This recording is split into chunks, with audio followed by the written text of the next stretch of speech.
안녕하세요. 부버지 김현민 기자입니다. 이강인 선수의 차기 행선지로 상당히 유력시되고 있는 파리 생제맹이 나겔스만 감독 선임에 실패한 이후 루이스 엔리케 감독 선임에 근접했다는 보도들이 프랑스 현지에서 쏟아져 나오고 있습니다. 이와 함께 엔리케 감독의 파리 생제맹이 어떤 식으로 구동될지에 대한 보도들도 나오고 있는데요. 현재 그 엔리케 감독 선임 과정과 그리고 또 이제 파리 생제맹의 차기 계획에 대해서 이번 기회에 알아보도록 하겠습니다. 먼저 그 프랑스의 상당히 공신력이 높은 기자죠. 레키프의 로익 탄지 기자가 파리 생제맹은 나겔스만과의 협상이 끝난 후 엔리케를 선택했다. 아직 100% 확정된 건 아니고 파리는 만약을 위해 이번 주말에 다른 감독들과 접촉도 했으나 그 전에 나겔스만과 함께 했던 것처럼 엔리케 감독 선임에 매우 근접한 상태다 라고 한 겁니다. 본문 내용은요, 요약해드리면은 엔리케가 다음 감독이 될 것으로 보인다. 아직 몇 가지 세부사항이 마무리되지 않았으나 보드진들은 엔리케와 합의가 멀지 않았다고 생각하고 있고 이번 주 발표를 원하고 있다. 그리고 이제 이적 전문 기자죠, 파브리치오 로마노 역시도 파리 생제맹은 코칭 스태프와 그들의 계약에 대한 최종 세부사항이 남아있기 때문에 이번 주 엔리케와 계약을 체결할 것으로 기대하고 있다. 엔리케는 이미 파리 감독직을 수락했기에 24시간 혹은 48시간 내에 협상이 마무리 단계에 들어갈 것으로 보인다라고 하면서 이미 엔리케 감독이 파리 감독에 부임하는 거에 대해 원칙적으로 합의했고 하루나 이틀 뒤에 오피셜이 뜰 거라고 얘기를 한 겁니다. 이러한 가운데 그 영국 공영방송이죠, BBC에서도 파리 생제맹의 엔리케 감독 선임 관련 보도가 나온 건데요. 제목 자체는 파리 생제맹 엔리케 새 감독 선임에 근접했다. 여기서 이제 포머 스페인 매니저는 카타르 월드컵까지 스페인 대표팀 감독직을 수행했던 엔리케 감독을 지칭하는 표현입니다. 내용들은 대부분 이제 앞에 얘기했던 내용들인데요. 여기서 조금 주목해 볼 게 있어서 제가 밑에다가 이제 발췌해서 올린 건데, 파리 생제맹은 지금까지 카타르 보드진들이 요구하는 챔피언스 리그 성공을 성사시키지 못했던 고가의 유명 선수들 모음집 계약을 지속하기보다는 구단을 리셋하고 팀을 구성하려는 의도를 가지고 있다. 즉 엔리케 감독과 함께 이번에 영입이 근접한 이제 이강인, 아센시오, 그리고 은두루 같은 조금 젊은 선수들로 리빌딩 하겠다는 소리인 겁니다. 이러한 가운데 이제 그 스포츠존에서 의미심장한 내용들을 보도한 게 있는데요. 여기 이제 올린 내용들을 보면요, 먼저 그 파리는 처음으로 엔리케 감독과 원칙적으로 합의점을 찾는데 성공했다. 그 다음이 이제 엔리케는 이적 시장에서의 파리의 체급을 측정하고 싶어하고 케인을 고용하길 원하고 있다. 베르나르도 실바와 리카 에르난데스, 이강인, 마르키스 티랑은 만장일치 픽이다. 즉 저희가 그 이강인 선수 영입에 있어서 나겔스만 감독과 이제 캠퍼스 단장이 대화를 나눴다라고 이미 소개시켜드린 바 있잖아요. 근데 이제 새 감독이 오게 되면은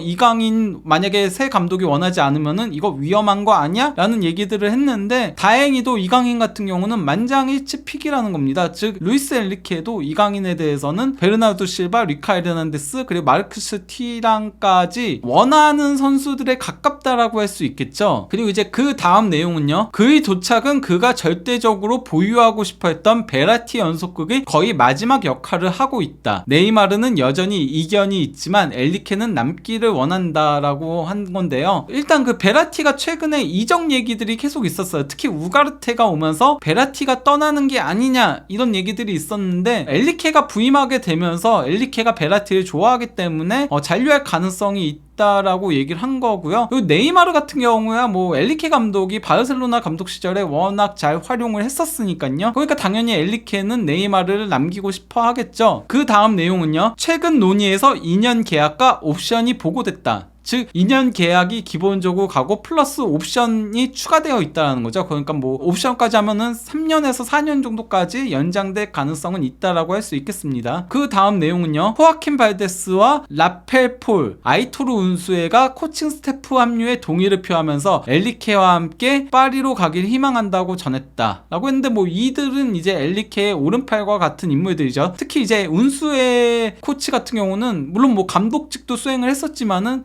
엘리케 감독 밑에서 이제 명성을 높였던 인물이기도 하죠. 운수에가 엘리케의 가장 최측근 코칭 스태프라고 봐도 무방합니다. 그리고 마지막 내용이 수석 코치 신원은 곧 밝혀질 예정이고 엘리케는 그와 함께 프랑스어를 구사하길 희망한다 라고 한 걸 보면은 운수에라던가 호아킨 발데스라던가 라페폴 같은 경우는 그냥 코칭 스태프인 거고 이제 수석 코치는 조금 프랑스어가 되는 인물을 고용하고 싶어 하는 것 같아요. 이러한 가운데 이제 팟캐스트인 프랑스 블루 파리에서는 오른쪽이 이제 그 내용을 조금 요약한 건데 어떤 거냐면요. 엘리케는 파리 생제맹에 적합한 프로필을 가지고 있는가? 음바페를 팔아야 하나? 왜 파리 생제맹은 영입 선수를 발표하지 않는가? 이렇게 세 가지에 대한 주제를 가지고 팟캐스트에 이제 파리 전담 기자들이 출연을 해가지고 대화를 나눈 거예요. 특히 이제 브루노 살로몬 같은 경우는 파리 전담 기자로 상당히 유명한 기자인 건데요. 거기에 이제 우리나라 팬들이 관심을 가져야 할 만한 이강인 선수 관련된 내용만 발췌한 것을 왼쪽에 올린 건데 해당 내용이 어떤 거냐면요. 슈크리니아르, 아센시오, 우가르테 그리고 이강인 영입은 이미 완료가 됐다. 그런데 오피셜 발표가 나오지 않고 있는 이유는 현재 파리 생제맹 구단은 절차를 중요시 여기고 있는데 먼저 갈티에 헤임부터 발표를 해야 하고 그 다음에 차기 감독을 발표를 하고 마지막으로 선수 영입을 발표할 예정이라고 해요. 해임 발표가 먼저 나올 예정이고 그 다음에 곧바로 아마도 루이스 엘리케가 부임할 가능성이 매우 높고 그러고 나서 이제 새 선수 영입들을 차례대로 발표할 것이라는 얘기인 겁니다. 즉 이강인은 뭐 모든 절차가 끝났다라고 출연한 기자들이 주장을 한 거예요. 이건 뭐 100% 확실한 건 아니고 근데 이제 파리 전담 기자들이 얘기한 거니까 어느 정도 공신력은 있다라고 할 수 있겠죠. 그러면 이제 그 엘리케 감독이 어떤 감독인지에 대해서 조금 살펴봐야 하잖아요. 엘리케는 일단 뭐 바르셀로나 2군 감독을 시작으로 로마 감독직을 수행을 했었는데 이때는 조금 실패를 하면서 한 시즌 만에 경질이 됐었죠. 그러고 나서 이제 셀타비고 감독을 이끌면서 나름 이제 재기에 성공을 했었고요. 그리고 이제 바르셀로나 감독직을 수행하면서 2014-15 시즌에 트래블을 달성을 했었습니다. 라리가, 코파델레이 그리고 챔피언스리그 3관왕을 동시에 달성을 했던 건데요. 총 6명의 트래블 감독 중에 한 명이라는 거죠. 여기에 더해서 이제 뭐 엘리케 같은 경우는 바르셀로나 감독직을 수행하면서 라리가 우승 2회, 코파델레이 우승 3회, 챔피언스리그 우승 1회, 피파 클럽 월드컵 우승 1회, 그리고 UEFA 슈퍼컵 우승 1회, 수페르코파 우승 1회, 총 9번의 우승을 달성한 바가 있습니다. 이후 스페인 대표팀 감독직을 수행했다가 6경기만 맡고서 이때 그 딸이 많이 아프면서 그러면서 잠깐 감독직을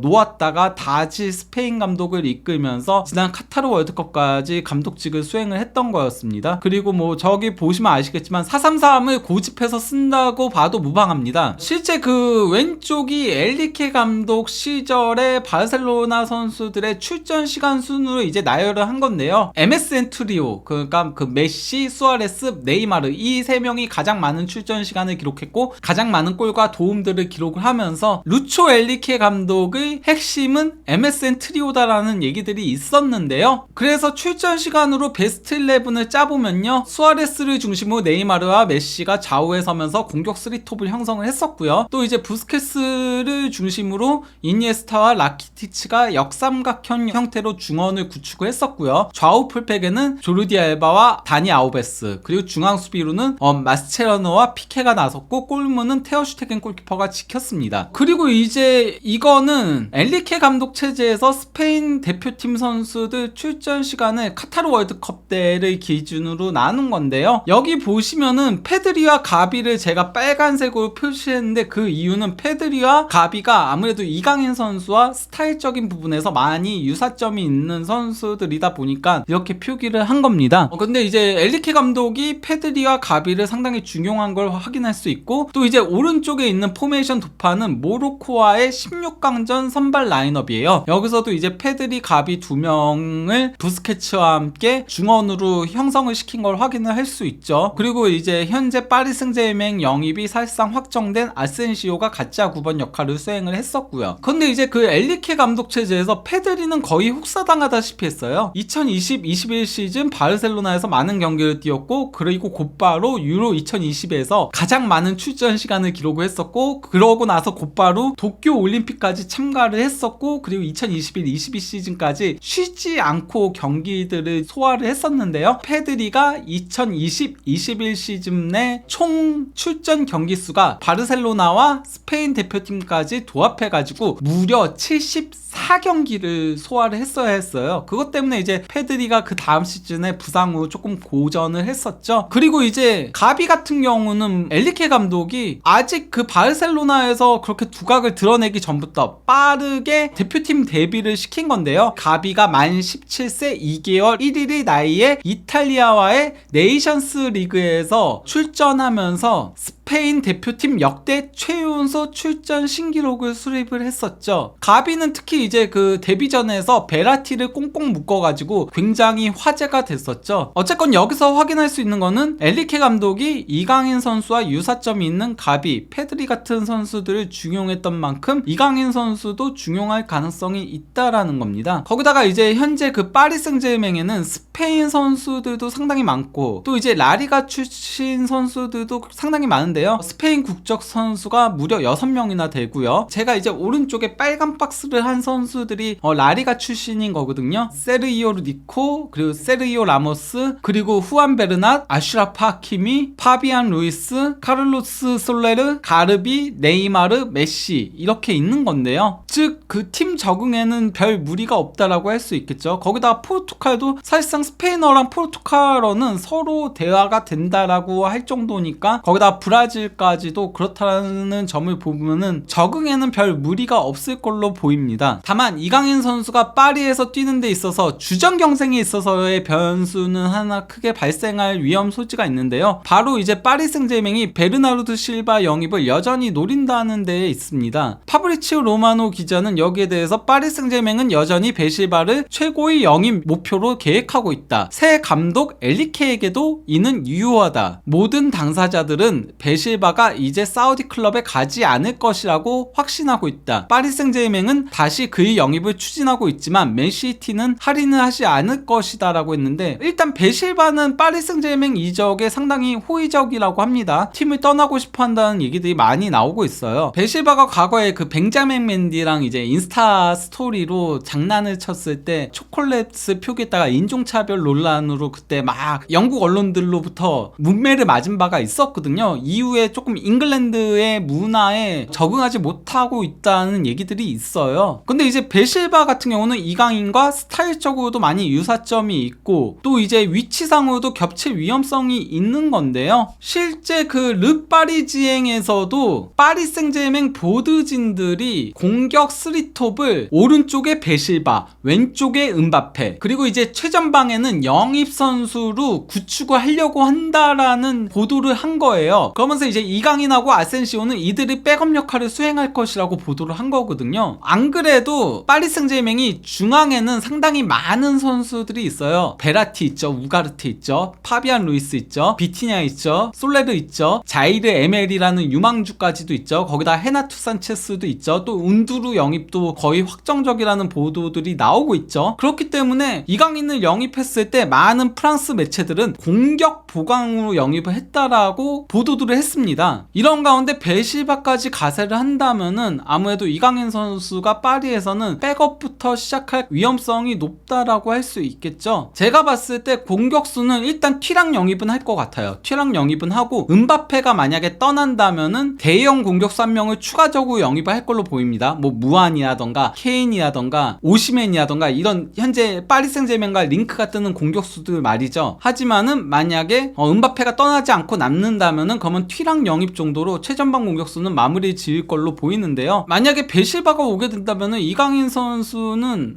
다소 주전 경쟁에 있어서는 난항이 예상이 된다라고 할 수 있겠습니다. 하지만은 분명한 거는 파리가 젊은 선수들로 팀을 개편하려고 하는 만큼 분명히 본인의 기량을 보여준다면은 차근차근 출전 시간을 늘려나가면서 중용될 가능성이 있습니다. 그러면 이쯤에서 이번 영상을 마무리하도록 하겠습니다. 감사합니다.